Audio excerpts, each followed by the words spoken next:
Item ಯಾವುದೇ ಇರಲಿ try ಮಾಡಿ ಆಚಿ ಚಿಕನ್ ಮಸಾಲಾ. ಆಚಿ ಚಿಕನ್ ಮಸಾಲಾ. ನಾವಿಲ್ಲಿ ಗಲಾಟೆಗಳು ಯಾಕೆ ಆಗ್ತಾ ಇದೆ ಮತ್ತು ಈ ಗಲಾಟೆಗಳು ಎಲೆಕ್ಷನ್ ಟೈಮಲ್ಲಿ ಯಾಕಾಗತ್ತೆ ಮತ್ತು ಈ ಗಲಾಟೆಗಳಿಂದ ರಾಜಕೀಯ ಲಾಭಗಳನ್ನು ಪಡೆದುಕೊಳ್ಳಲಾಗುತ್ತೆ. ನಾವು ಜನ ಹೆಂಗಿರಬೇಕು? ಕೋಮು ಸಂಘರ್ಷ ಅಂತಕ್ಕಂಥದ್ದು ಮಿತ್ರರು ಹೇಳ್ದಂಗೆ ಇವತ್ತೇನು ಹೊಸದೇನಲ್ಲ. ಅನೇಕ ಸಂದರ್ಭಗಳಲ್ಲಿ ಅನೇಕ ವರ್ಷಗಳಿಂದ ನಡ್ಕೊಂಡು ಬಂದಿರತಕ್ಕಂಥದ್ದು ನಂಬರ್ 1. ಎರಡನೇದು, ವಿಶೇಷವಾಗಿ ನಮ್ಮ ಕರ್ನಾಟಕದಲ್ಲಿ ಹುಬ್ಬಳ್ಳಿ, ಧಾರವಾಡ, ಮಂಡ್ಯ, ನಾಗಮಂಗಲ, ಶಿವಮೊಗ್ಗ ಈ ರೀತಿ ಅನೇಕ ಜಾಗಗಳಲ್ಲಿ ಅತಿ ಭಯಂಕರವಾದಂಥ ಒಂದು ಸಿಚುವೇಶನ್ಗಳನ್ನ ನಾವು ಕಂಡಿದ್ದೀವಿ. ಇದಕ್ಕೆ ಮೂಲ ಕಾರಣಗಳು ಸಾಮಾಜಿಕ ಜಾಲತಾಣಗಳಲ್ಲಿ ಬೇಕಾಬಿಟ್ಟಿ ಪೋಸ್ಟ್ಗಳಾಗ್ತಕ್ಕಂಥ, ಪ್ರಚೋದನಕಾರಿ ಪೋಸ್ಟ್ಗಳಾಗ್ತಕ್ಕಂಥದ್ದು ನಂಬರ್ ಒನ್. ಎರಡನೇದು, ಈ ಪ್ರಚೋದನಾ ಭಾಷಣ ಇದೆಯಲ್ಲ ಮೇಡಮ್, ಮಿತ್ರರು ಇವತ್ತು ಅವರೊಂದು ಮಾತನ್ನು ಹೇಳಿದ್ರೆ ನನಗೆ ತುಂಬ ಖುಷಿ ಆಯಿತು, ಆದರೆ ಅಷ್ಟೇ ನನಗೆ ನೋವಾಯಿತು.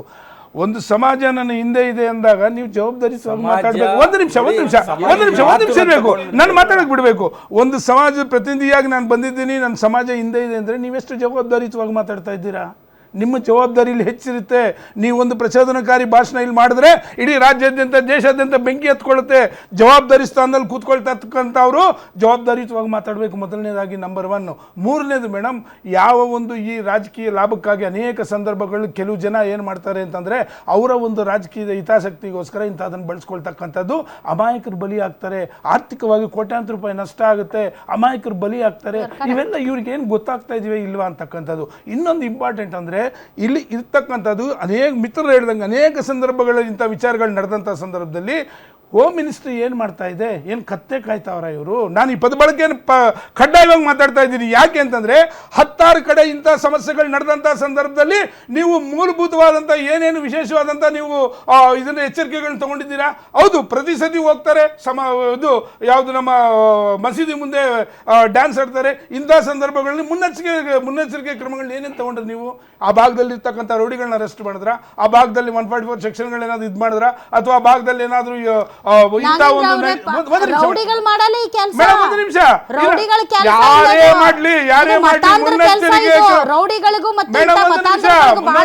ಮುನ್ನೆಚ್ಚರಿಕಾ ಕ್ರಮಗಳನ್ನ ಕೈಗೊಳ್ಳಲೇಬೇಕು. ಮದ್ದೂರಲ್ಲಿ ಕಲ್ಲೆಸದವರು ಯಾರನ್ನ ತಿಳ್ಕೊಂಡ್ರಿ? ಜಸ್ಟ್ 20, 18, 19 ವರ್ಷದ ಹುಡುಗರು. ಅವ್ರೇನ್ ರೌಡಿಗಳಲ್ಲ. ಅವರು ಮನೆಯಲ್ಲಿ ಚೆನ್ನಾಗಿ ಶಿಸ್ತಿಂದ ಇದ್ದು ಹೋಗಿ ಅಲ್ಲಿ ನಮಾಜ್ ಮಾಡಿ ದೇವ್ರು ಅಂತಂದ್ರೆ ಭಯ ಭಕ್ತಿ ಉಳ್ಳವ್ರು ಅವರು. ಅಂತವ್ರು ಎಸ್ತಿದ್ ಕಲ್ಲು. ಒಂದ್ ನಿಮಿಷ. ಆಮೇಲೆ ಇನ್ನೊಂದು ಏನು ಅಂತಂದ್ರೆ, ಇತ್ತೀಚಿನ ದಿನಗಳಲ್ಲಿ ಈ ಒಂದು ಯಾವ ಚಿಕ್ಕ ವಯಸ್ಸಿನ ಹುಡುಗರು ಇವತ್ತೆಲ್ಲ ಈ ಪರಿಸ್ಥಿತಿಗೆ ಬರ್ತಾ ಇದ್ದಾರೆ ಅಂತಂದ್ರೆ ಇದಕ್ಕೆ ಮೂಲ ಕಾರಣ ನಂಬರ್ 1 ಡ್ರಗ್ಸ್. ನಿಮಗೆ ಮನೆ ಗಲ್ಲಗಲ್ಲಿ ಸಂದಿ ಅಂಗಡಿಗಳಲ್ಲಿ ಫ್ರೆಂಡ್ಸ್ ಗುಂಪಲ್ಲೆಲ್ಲ ಸಿಗ್ತಾ ಇದೆ ಡ್ರಗ್ಸು. ಸರ್ಕಾರಗಳು ಏನು ಮಾಡ್ತಾ ಇದೆ? ಹಾಗಾದ್ರೆ ಏನು ನಿಯಂತ್ರಣ ತಗೊತಾ ಇದ್ದೀರಾ? ಯಾವ ಒಂದು ಡ್ರಗ್ಸ್ ತಗೊಂಡಂತ ಸಂದರ್ಭದಲ್ಲಿ ಮೈ ಮರೆತು ನಡೆದಿರ್ತಕ್ಕಂಥ ಇಂಥ ಒಂದು ವಿಚಾರಗಳಿಗೆ ನೀವು ಎಲ್ಲಿ ತನಕ ತಗೊಂಡಿದ್ದೀವಿ? ಎಲ್ಲೋ ಬೇರೆ ರಾಜ್ಯದಿಂದ ಬಂದ್ಬಿಟ್ಟು ಕೇಂದ್ರದಿಂದ ಬಂದು ಮೈಸೂರಲ್ಲಿ ಒಂದು ಡ್ರಗ್ಸ್ ಹಿಡಿತಾರೆ ಅಂತಂದ್ರೆ ರಾಜ್ಯ ಸರ್ಕಾರಗಳು ಏನು ಮಾಡ್ತಾ ಇದೆ? ಹಾಗಾದ್ರೆ ಇಂಥ ವಿಚಾರಗಳನ್ನ ಮೂಲಭೂತವಾಗಿ ನೀವು ತಗೊಳ್ದೇನೆ ಯಾರು ಅಂತಕ್ಕಂಥದ್ದು ತಪ್ಪು ಅನ್ನೋದು ಮಾತ್ರ ನನ್ನ ವಾದ. ಸಿದ್ದನಗೌಡ್ರೆ, ಇವತ್ತು ಶಿವಮೊಗ್ಗದಲ್ಲಿ ನಡೆದಿರುವಂಥ ಘಟನೆಗೆ ಕೋಮು ಬಣ್ಣವನ್ನು ಕೊಡೋದು ಎಷ್ಟರ ಮಟ್ಟಿಗೆ ಸರಿ ಇದೆಯಾ? ಅದು ಆ ಮಕ್ಕಳದು ಪಾಪ ಪುತ್ರ ಶೋಕಂ ನಿರಂತರಂ ಅಂತಾರೆ. ತಂದೆ ತಾಯಿಗಳು ನೀವು 15 ಲಕ್ಷ ಕೊಟ್ಟರೆ ಮಗ ವಾಪಸ್ ಬರಲ್ಲ. ಮಗನ ಕಳ್ಕೊಂಡು ಒಬ್ಬನೇ ಮಗ, ಮತ್ತು ನೋಡಿ ಮೊನ್ನೆ ಕಾರ್ ಆಕ್ಸಿಡೆಂಟಲ್ಲಿ ಇದ್ದು ಒಬ್ಬನೇ ಮಗ ತೀರ್ಕೊಂಡ ಅಂತೇಳಿ ಈ ಗಂಡ ಹೆಂಡತಿ ಇಬ್ಬರು ಆತ್ಮಹತ್ಯೆ ಮಾಡ್ಕೊಂಡ್ರು, ಸತ್ತೋದ್ರು. ಅಷ್ಟರ ಮಟ್ಟಿಗೆ ಆ ನೋವನ್ನು ಸಮಾಧಾನ ಪಡಿಸೋಕೆ ಅದು ಭಗವಂತನಿಂದಲೂ ಸಾಧ್ಯ ಇಲ್ಲ, ಅಷ್ಟು ನೋವಿರುತ್ತೆ. ಬಟ್ ಆ ನೋವು ಅರ್ಥ ಮಾಡ್ಕೊಳ್ತಾ ಈ ಒಂದು ವಿಚಾರಕ್ಕೂ ಕೋಮು ಬಣ್ಣವನ್ನು ಬಳಿಯೋದು ಮೇಡಮ್, ಅದೊಂದು ಘಟನೆ ಆಗಿರ್ತಕ್ಕಂಥದ್ದು ಒಂದು ಕ್ರಿಕೆಟ್ ಮ್ಯಾಚ್ನಿಂದ ಅಂತ ಹೇಳ್ತೀವಿ. ಮತ್ತು ಈಗಾಗಲೇ ಅಲ್ಲಿ ಇರ್ತಕ್ಕಂಥ ಪೊಲೀಸ್ ಅಧಿಕಾರಿಗಳು ಕೂಡ ಭಾಳಷ್ಟು ತನಿಖೆ ಮೂಲವಾಗಿ ಆ ವಿದ್ಯಾರ್ಥಿಗಳು ಆಲ್ರೆಡಿ ಗಾಂಜಾವನ್ನು ಪ್ರಾಥಮಿಕ ಹಂತದೊಳಗಡೆ ಸೇವಿಸಿರ್ತಕ್ಕಂಥದ್ದು ಕೂಡ ದೃಢಪಟ್ಟಿರ್ತಕ್ಕಂಥದ್ದು ಕೂಡ ಮಾಹಿತಿ ಬಂದಿರತಕ್ಕಂಥದ್ದು. ಅಲ್ಲೇ ಯಾವುದೋ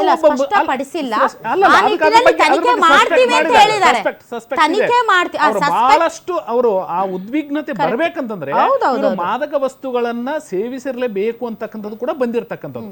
ಎರಡನೇದ್ದೇನಂತಂದ್ರೆ, ಒಬ್ಬ ಆ ಅಮಾಯಕವಾಗಿರ್ತಕ್ಕಂಥ ಒಬ್ಬ ಸಣ್ಣ ಮಗುವನ್ನ ಇಷ್ಟೊಂದು ಕ್ರೂರತ್ವದಿಂದ ಒಬ್ಬನೇ ಅಲ್ಲಿ ಹೋಗಿ ಮಾಡಿದ್ರೆ ಅವನೊಬ್ಬ ಇವನೊಬ್ಬ ಕೂಡ ಜಗಳಾಡಿದಾರ ಅಂತಂದ್ರೆ ಇದು ಬರ್ತಿರ್ಲಿಲ್ಲ.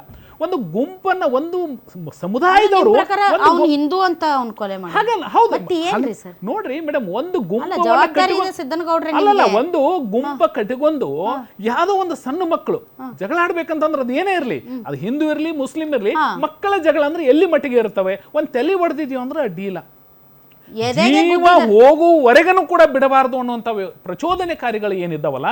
ಆಗಲೇ ಪಾಷಿ ಅವ್ರು ಹೇಳ್ತಾ ಇದ್ರು, ಮಸೀದಿ ಅಂತಾರೆ ಒಂದು ಬಾಣದ ರೂಪದೊಳಗಡೆ ಬಿಟ್ರು ಅಂತ ಅಂತಕ್ಕಂಥದ್ದು. ಈ ವೈದ್ಯ ಡಾಕ್ಟರ್ಗಳೆಲ್ಲ ಹಿಂದ್ಗಡೆ ಸಿಕ್ಕೊಂಡ್ರಲ್ಲ, ಇಂಥವ್ರ ಪ್ರಹೋಕಗಳು ಏನಿದ್ದಾವ ಅಂತಂದ್ರೆ, ನಮ್ಮ ಮುಸ್ಲಿಮರ ಅಲ್ಲದಂಥವ್ರು ಯಾರಿದ್ದಾರೋ ಅವರೆಲ್ಲರೂ ಕೂಡ ಕಾಫಿರ್ರು, ಅವರನ್ನೇ ಯಾವುದೇ ಕಾರಣಕ್ಕೂ ಬಿಡಬಾರದು ಅಂತಕ್ಕಂಥದ್ದು ಕೆಲವು ಜನರಿಗೆ ಅದನ್ನು ಪ್ರಚೋದನೆಯನ್ನು ಕೊಡ್ತಾ ಇದ್ದಾರೆ. ಇದರಿಂದ ಏನಾಗ್ತಾ ಇದೆ, ಸಮಾಧಾನ ಇರ್ತಕ್ಕಂಥ ಮುಸ್ಲಿಮರಿಗೂ ಕೂಡ ನೋಡ್ರಿ ಇಂಥ ಒಂದು ಪ್ರಚೋದನೆಕಾರಿಯಿಂದಲೇ ನೋಡ್ರಿ ಮೇಡಮ್, ನಾನು ಮುಸ್ಲಿಂ ಅಂತ ಹೇಳ್ತಾ ಇಲ್ಲ. ಹೌದ್ರಿ ಮೇಡಮ್, ನೋಡ್ರಿ ಮೇಡಮ್, ಒಂದು ನೀವು ಅಲ್ಲ ಇಡೀ ಸಮಾಜವನ್ನ ಕಟ್ಟೋದು, ಸಮಾಜ ಮೇಡಮ್ ನೀವು ತಿಳ್ಕೊಡ್ರಿ. ಅಲ್ಲ ಸರ್, ಅದರ ಪರಿಣಾಮಗಳು ಕಣ್ಣಿಗೆ ಕಾಣುವಂತಿರಬೇಕು. ಒಂದು ನಿಮಿಷ, ನಾವಿವತ್ತು 9 ಘಟನೆ, ಈ ರಾಜ್ಯ ಎಷ್ಟು ದೊಡ್ಡದಿದೆ, ಈ ರಾಜ್ಯದ ಜನಸಂಖ್ಯೆ ಎಷ್ಟಿದೆ, ಅದರಲ್ಲಿ 9 ಘಟನೆ ನಮ್ಗೆ ಸಹಿಸ್ಕೊಳಕ್ ಆಗ್ತಿಲ್ಲ.